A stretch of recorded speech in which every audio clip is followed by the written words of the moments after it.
Hey Sneak Peekers, I'm Mason. And I'm Emily. Welcome back to Sneak Peek for our first episode of the new semester. We've got some fun stuff lined up for you guys tonight, including some of our opinions on the recently announced Academy Award nominations. Along with a review on one of the nominated films, The Worst Person in the World. You won't want to miss this, so sit tight and enjoy the show.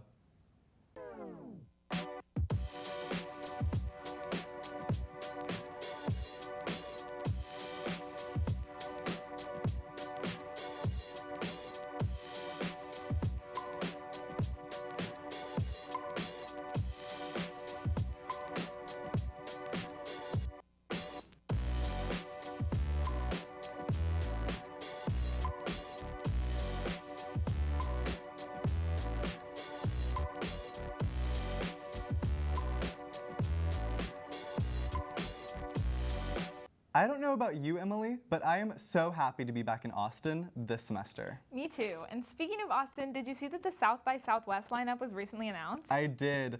The long-running film festival is finally back in person. But if you want to continue to watch the premieres online, you still can. Films like The Unbearable Weight of Massive Talent starring Nicolas Cage and Pedro Pascal, and Everything Everywhere All at Once starring Michelle Yeoh will have world premieres at South by, along with the very first episode of the third season of FX's Atlanta. That show has such an unbelievable all-star cast. I mean, Donald Glover, Zazie Beetz, Brian Tyree Henry, and Lakeith Stanfield. My heart can't take it. This year's festival is going to be one for the books, but I think what my heart can't take is the fact that Disney has finally officially greenlit the Percy Jackson series for their streaming service. Oh my gosh, I know.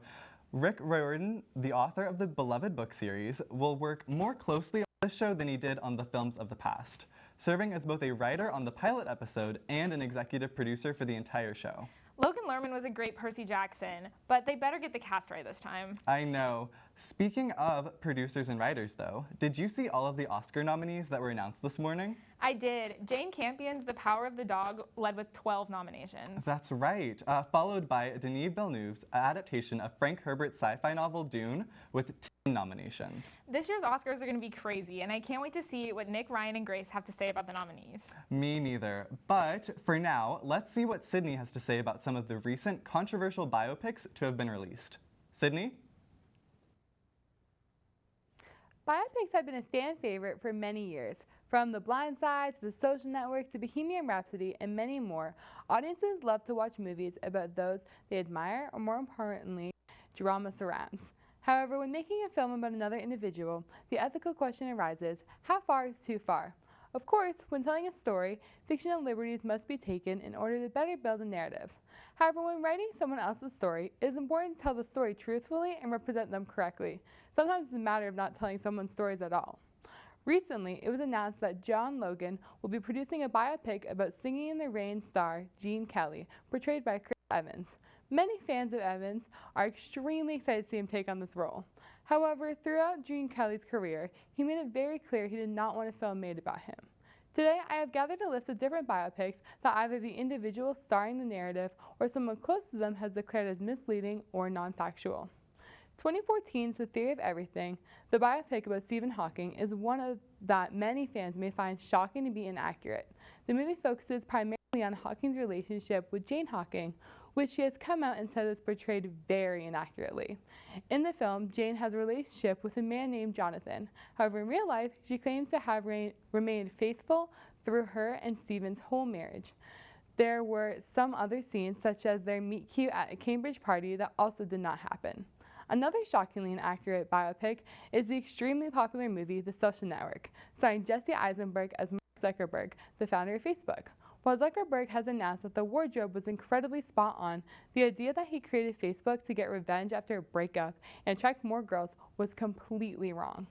The Blind Side tells the story of the NFL star Michael Oher and has since been claimed to be furthering the white savior stereotype for his involvement in this film.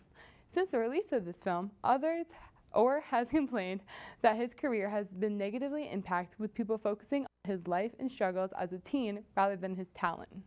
The Oscar-winning film, Green Book, did not impress Don Shirley's family.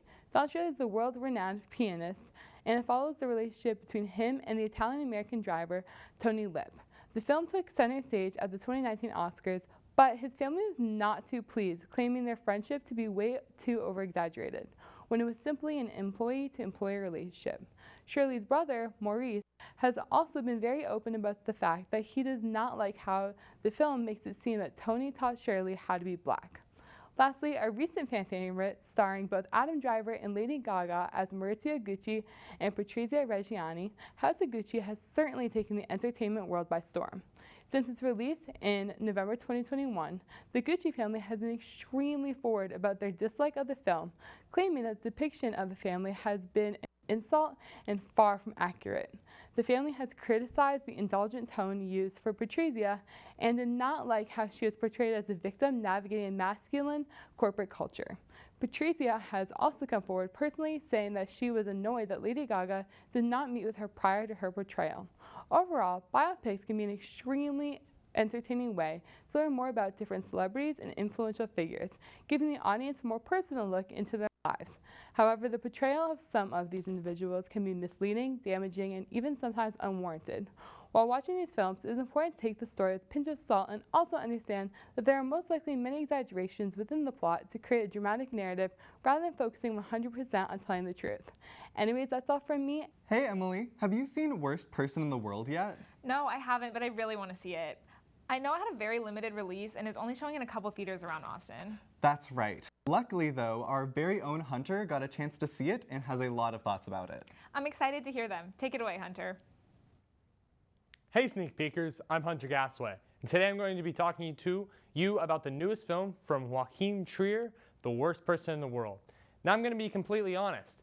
It's been 4 months since I saw this film at Austin Film Fest, so bear with me if I mess up specific details or if I'm vague in my descriptions. But this is a film that has largely stuck with me due to the fantastic lead actress performance by Renate Reinsfeld, who portrays Julie, a medical student who falls in love with an acclaimed comic artist, Askell, played by Agnes Danielson Lee.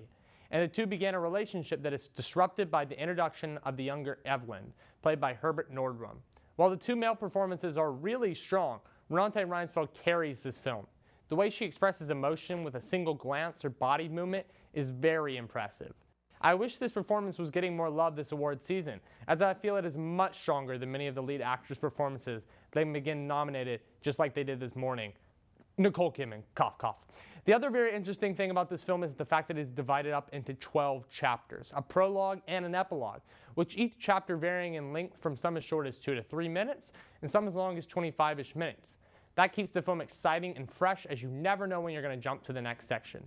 It also helps it feel like real life, in the same way that different seasons of the year feel long and others feel brief. I must also compliment the directing, as there are some sequences in this film that are truly incredible. In particular, one with Julie running through a city of frozen people has really stuck with me the most. As far as some negatives, I did feel like some of the chapters drug on too long, especially in the second half, third act of this movie. I couldn't quite keep up the stellar pace of the first half. I also had a problem with the decisions some of the characters made towards the end of this movie, as well as the decisions made by the screenwriter to wrap the story up. I felt it was ultimately unsatisfying and left me with a slightly worse taste in my mouth leaving the theater than when I was there. Still, this is an incredibly inventive and exciting filmmaking, and if you don't mind a very European film through and through, I would recommend you check out The Worst Person in the World. I'm going to give it a 7.5 out of 10, and if you get the chance to check this film out, let us know what you think over at Sneak Peek TV on Instagram, TikTok, and Twitter. That's all from me. Now back to the host. Thanks for the review, Hunter. Now I really can't wait to see Worst Person in the World. Same. What I really can't wait to see, though, is the new episode of Euphoria this Sunday. Oh my gosh, Euphoria Day has become the best part of my week, and I think Grace and Kate would agree. Last week, we went on the street to get people's opinions and predictions about the new season. Here it is.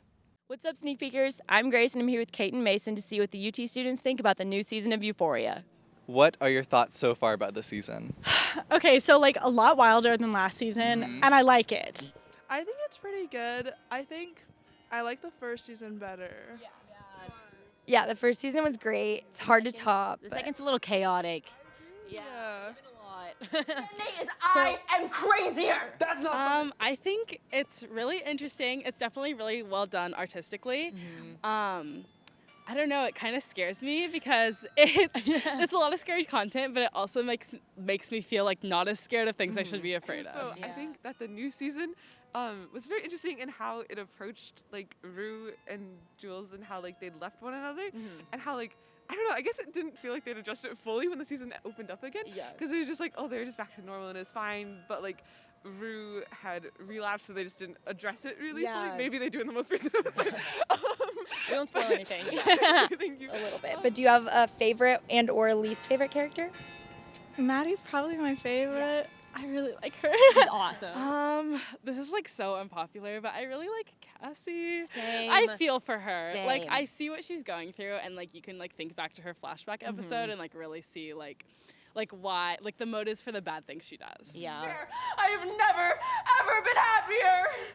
Maybe Maddie. Yeah, Like, she's toxic awesome. queen, I Yeah. don't know. Yeah. She is a toxic queen. She really just like I know she puts did her commit all crimes. Like I'm not. But like, she looked But, awesome doing it. yeah, So, she's can you awesome. hate her? No. No, yeah, her style too. I'm always like, Yeah. Yeah. it's awesome. I would probably say Lexi's definitely an emotional relatable one. Yes. The way she just, the way they literally showed the production of her being the main character of the Yeah. show is so funny. It's like- Yes. That is relatable. Like broke the wall there. Yeah. Yes. She's definitely an emotional relatable and probably my favorite. Least favorite characters? I love to hate Nate. I hate him, but like, not really. No, but like, I'm like, okay, like Nate, please do something terrible. Like, like stop. Oh my God. Nate. He's awful. Yeah. Like It's he's tough to root for him. beautiful, but So he's beautiful. awful. Yeah. Just absolutely awful. Very hard to root for. Yes. And Cal, of course. but- Yeah. Yeah. Apple doesn't fall far from the tree. Yeah. Obviously Nate. Obviously Nate. Yeah. He's a tough one See, to root everyone's for. like Nate with Maddie. I'm like, no, Nate needs to be in a mental hospital. Nate needs to work on his issues. Normalize shipping Nate in the mental hospital. Yeah, and they're like, oh, Nate would be great with Jules. No. way. Nate's a psychopath. Nate Yeah. doesn't need anything but some alone time. He doesn't need anyone else to fulfill him. Yeah. Who do you ship on the show, though? I don't know. I still really want Rue and Jules to work out. Yeah. I just think they're really cute. Yeah. More Fez and Lexi. Yes. Please.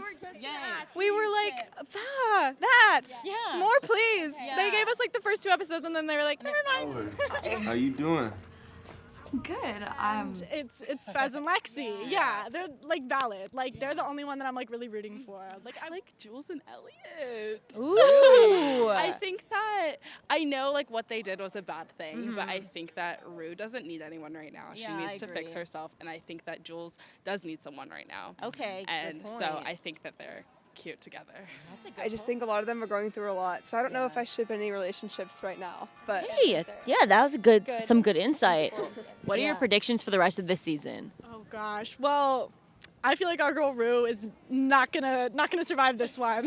Yeah. I don't know about it. I hope she does, but like I'm not feeling confident. I think Rue's definitely gonna overdose again.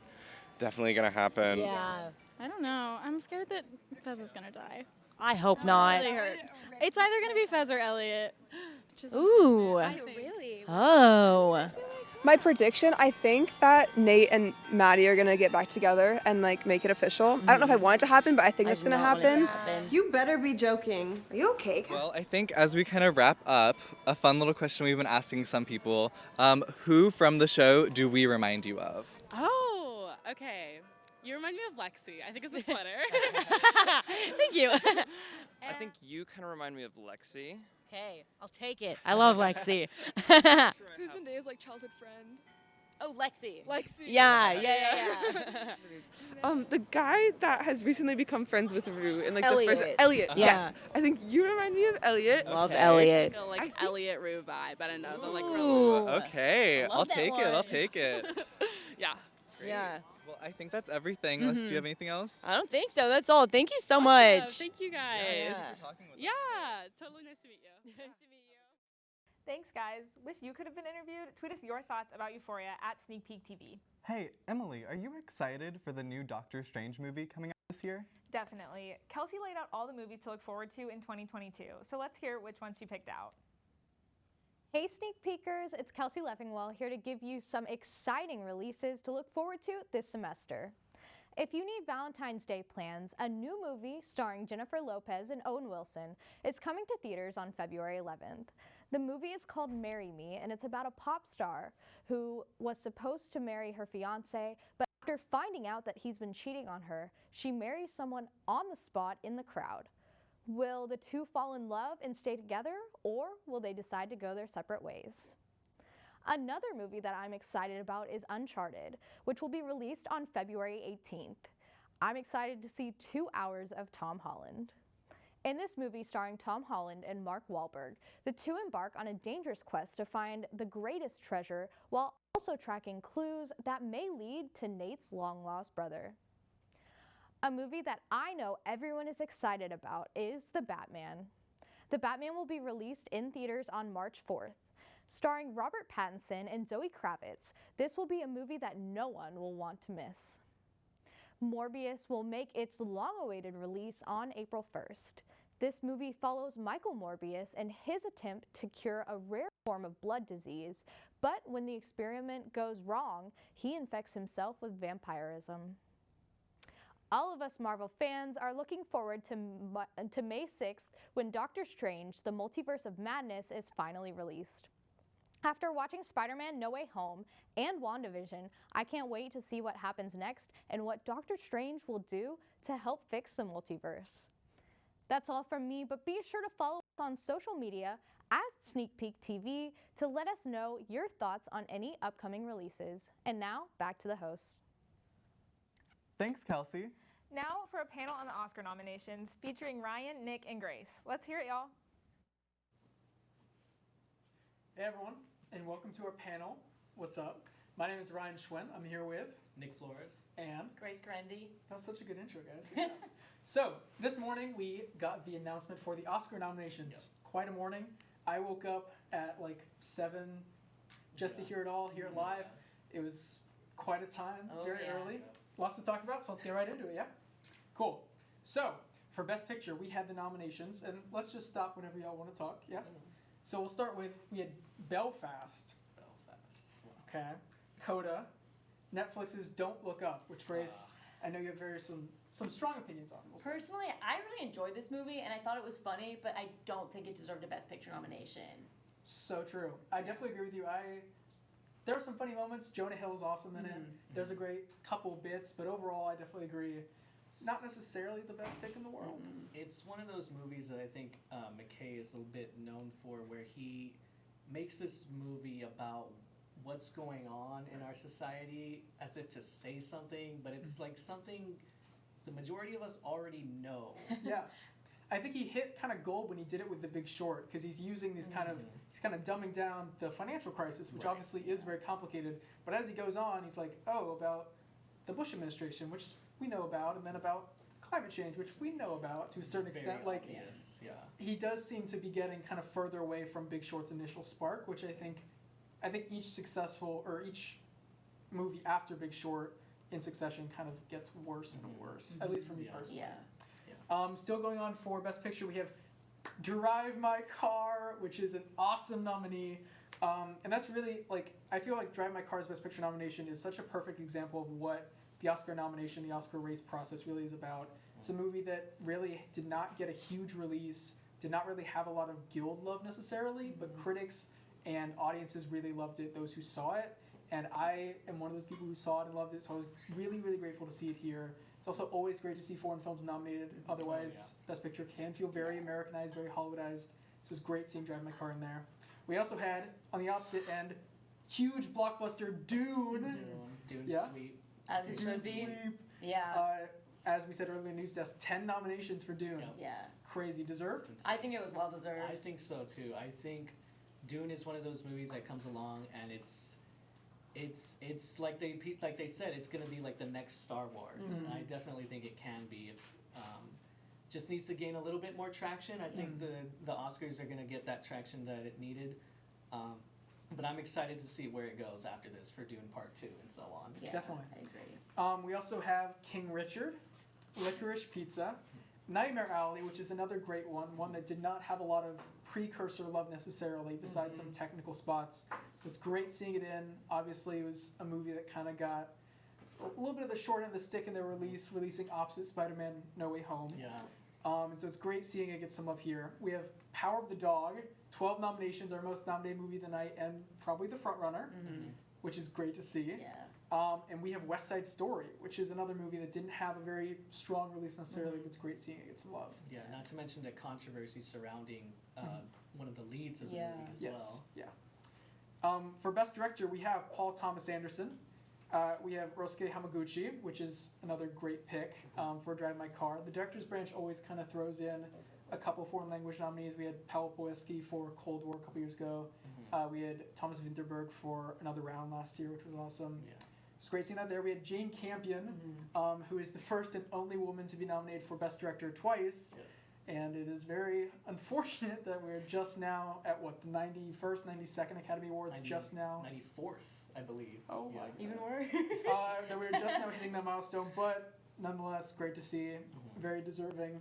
She last got nominated for 1993's The Piano, which is another great movie. And actually lost to Spielberg for Schindler's List, so it's interesting seeing them kind of clashing heads a little bit. We have Kenneth Branagh for Belfast, and then we have Steven Spielberg for West Side Story. The obvious exclusion here is Denis Villeneuve for Dune. I could not believe that when I saw Did it direct itself on or the like best Yeah. director. Yeah. I was disappointed in that one. Yeah, I mean, I had predicted that Hamaguchi would get in, but I did not think that Villeneuve would be the one to give up his slot. I thought he was perhaps the most of a lock behind Campion. I thought he was for sure. Definitely. I don't know what happened. Yeah, I mean, I my don't guess is either. maybe people, oh, he's a sure thing, so they'll put another name on. Enough people do that and then kind of disappear. Definitely sad to see though, but could perhaps be setting up a Return of the King type situation where Dune Part 2, maybe if it's as good or even better, will kind of sweep a little bit. That'd be cool to see. Yeah, that'd be awesome. More Timmy action. Always love to see that. Best Actress, very controversial category. All of the BAFTA nominees did not get Oscar nominations. We completely switched up the nomination list. Very tumultuous race since the beginning. We have no Lady Gaga. Grace, you saw House of Gucci. I, luckily enough, did not. I actually really liked it, you guys. Yeah, and I thought she delivered an incredible performance. I mean, you could tell that she did her research for the role. Maybe her accent wasn't the best. Like, maybe doing it for 6 months straight wasn't the best decision. But I did think she did a great performance and she deserved to be nominated. There's something about the father-son House of Gucci. Something about the father-son House of Gucci. We also had no Rachel Zegler for West Side Story. No, yeah, I was very surprised to see that she wasn't on there, considering she was on almost all of the other award. She was nominated for almost all of the other award shows. Yeah, National Board of Review, I think she was the winner. And then Golden she Globes. won the Golden Globe, obviously. Very disappointing. But with good news, or with bad news, we also get good news. We have Kristen Stewart for Spencer, which is awesome. Throughout the whole race, it's been kind of a question. Oh, she'll win the whole thing. Oh, will she even get nominated? So it's great to see her back here. And also great to see Penelope Cruz for Parallel Mothers. A movie that did not get a lot of precursor nominations either, but I've heard she's wonderful in it. Yes. Actor, Grace. Andrew Garfield. I was so happy this morning to wake up and see Andrew Garfield on the list. I thought he did an incredible job in Tick, Tick, Boom, and he was obviously put his research into the role and put his whole heart into it. So I'm really glad that he got nominated. Yeah, I think he's my pick. When I hadn't seen Tick, Tick, Boom until I had seen King Richard, and Will Smith was my pick, but then I saw Tick, Tick, Boom, and Andrew was just like, okay, this guy, he deserves it. I think he deserves it. We have a great quartet of performances. And then we have Javier Bardem for being the Ricardos, which obviously an incredible actor, but not necessarily what I would call the best role, perhaps. In other great news, we have Beyonce's first nom for Best Original Song. We have Lin-Manuel Miranda, One Step Closer to the EGOT. Great nominations. You should watch all these films. I think that's the end of the panel. That's all I have to say. Anyway, so thank you so much, and we'll see you next time.